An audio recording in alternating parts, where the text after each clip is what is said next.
brasileira, longe vai ter vos servir, ou ficar a pátria livre, ou morrer pelo Brasil. Fala, meus camaradinhos, tudo bem com vocês? Davi Rodrigues com vocês. Bem, pessoal, eu já faz tempo que eu queria criar um canal e falar um pouco sobre o sentimento que eu tenho em relação à realidade brasileira. E aí, por vários motivos, a gente acaba procrastinando, vai deixando para depois. Só que a realidade ela vai se impondo cada vez mais forte e eu percebi algo, venho percebendo já faz um tempo, e quero trazer para vocês, que é o vácuo dentro da direita brasileira. E isso começou a me incomodar demais, então, cara, não dá mais para esperar, eu tenho que começar a falar, eu tenho que dar voz a esse sentimento que eu estou tendo, e eu tenho certeza que muitos brasileiros estão pensando da mesma forma. E aí não deu mais para adiar, pessoal. Então, se vocês querem saber qual é esse vácuo dentro da direita brasileira, fica comigo até o final do vídeo que eu vou estar explicando para vocês. E aí vocês vão dizer se vocês concordam comigo ou não. Bem, para falar daquilo que eu quero, pessoal, eu tenho que contextualizar para vocês, e aí eu vou voltar um pouquinho no tempo, mais precisamente ali no início dos anos 2000, quando a esquerda ela vai ganhar eleição em vários países da América Latina, e aqui do Brasil não é diferente com a eleição do Luiz Inácio Lula da Silva. E com a esquerda no poder, se é que já não estava antes com o Fernando Henrique, mas isso não é um tema que eu quero tratar hoje, uma onda de politicamente correto toma conta do discurso, e nas classes de artistas, intelectuais, na grande mídia, qualquer um que tentasse falar diferente das pautas identitárias era logo extirpado.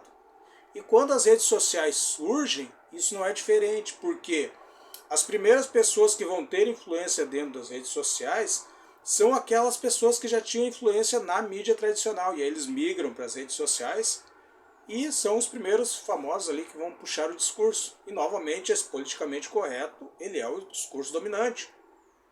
E aqui é um ponto importante, porque a gente tinha uma grande diferença entre o que era construído e o que era real. Porque de um lado você tinha uma minoria barulhenta e organizada tocando o discurso identitário à frente, e uma maioria silenciosa que não tinha voz, não tinha representação. E é nesse contexto aí que vai surgir a figura do Bolsonaro. E o Bolsonaro ele começa a tocar a pauta conservadora, a pauta de direita à frente, e vai recebendo muita crítica. Só que ele não se importa, ele dobra a aposta e continua falando, e vai se tornando muito popular. E aí os programas, aqueles programas que gostam de polêmica, que gostam de enfrentamento, eles começam a chamar o Bolsonaro porque começa a dar audiência. E ele cada vez mais popular, vai bombando. Tanto que em 2018 ele se elege presidente, sendo essa a primeira eleição onde as redes sociais elas vão ser mais importantes do que a mídia tradicional. Porque se fosse na época pela mídia tradicional, como as eleições eram anteriormente, quem teria ganhado a eleição seria o Geraldo Alckmin, que na época se colocava como cara anti-PT, que de anti-PT não tinha nada, não à toa hoje é o vice-presidente do Lula. E aí a gente tem que começar a entender por que esse discurso do Bolsonaro ele se torna tão popular. Por que ele encontra eco no coração do brasileiro?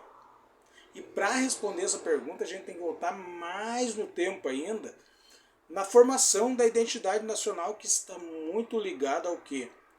Ao cristianismo. Porque a Igreja Católica ela sempre teve muita força no Brasil, ela continua tendo força, e hoje as igrejas evangélicas também têm muita força. Então, os valores do brasileiro estão firmemente ligados aos valores cristãos.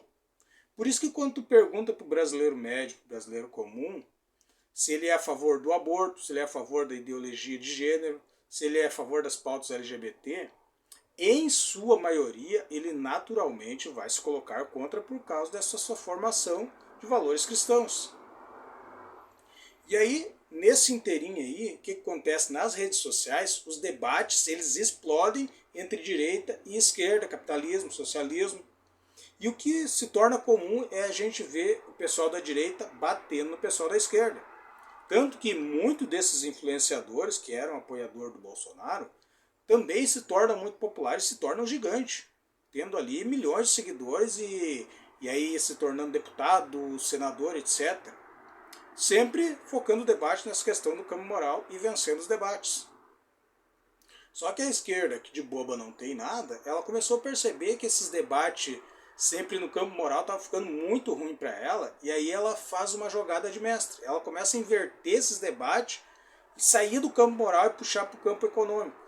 Só que é o seguinte, uma jogadinha aqui, eles não fazem o debate entre economia socialista da União Soviética e economia capitalista dos Estados Unidos, que eram os dois modelos que estavam se enfrentando ali na época da Guerra Fria. Eles fazem o seguinte, eles usam de uma retórica de combater o liberalismo, de falar mal do liberalismo. Um seguinte argumento, que é um argumento válido, um argumento histórico, que nenhum país no mundo, eu vou repetir aqui, nenhum país no mundo se desenvolveu sem proteger a sua indústria, seja incentivando ou subsidiando a sua indústria, um planejamento central. E aí quando essas empresas estavam suficientemente fortes, aí sim eles vão permitir que elas pudessem competir no mercado global. E tem um livro que fala muito bem sobre isso, que é o livro Chutando Sua Escada, que agora me fugiu o nome do autor, acho que é coreano, é um nome meio ruim de falar. Perdoa aí se eu estiver falando alguma coisa errada aqui. Mas, enfim, esse livro trata com maestria esse tema aí, de que todos os países se desenvolveram usando de protecionismo e quando estava suficientemente alto, chutaram a escada, para que nenhum país conseguisse se desenvolver também. E aí é o seguinte, pessoal, quando você fala com o brasileiro médio sobre valores e ele vai se colocar mais à direita, mais ao conservadorismo por causa desses seus valores ligados ao cristianismo, esse mesmo brasileiro ele vai se colocar mais à esquerda na questão da economia. Porque o brasileiro ele já está acostumado com o Estado entregando já há muitos anos, ainda que de forma ineficiente, que é o caso do Estado brasileiro faz, mas entrega saúde, entrega educação, entrega segurança, etc. Então ele já acha sim que é obrigação do Estado. E outra coisa, você não vai ver o trabalhador se colocando contra a CLT, não importa o quanto os liberais falem contra a CLT, o brasileiro não vai se colocar contra a CLT.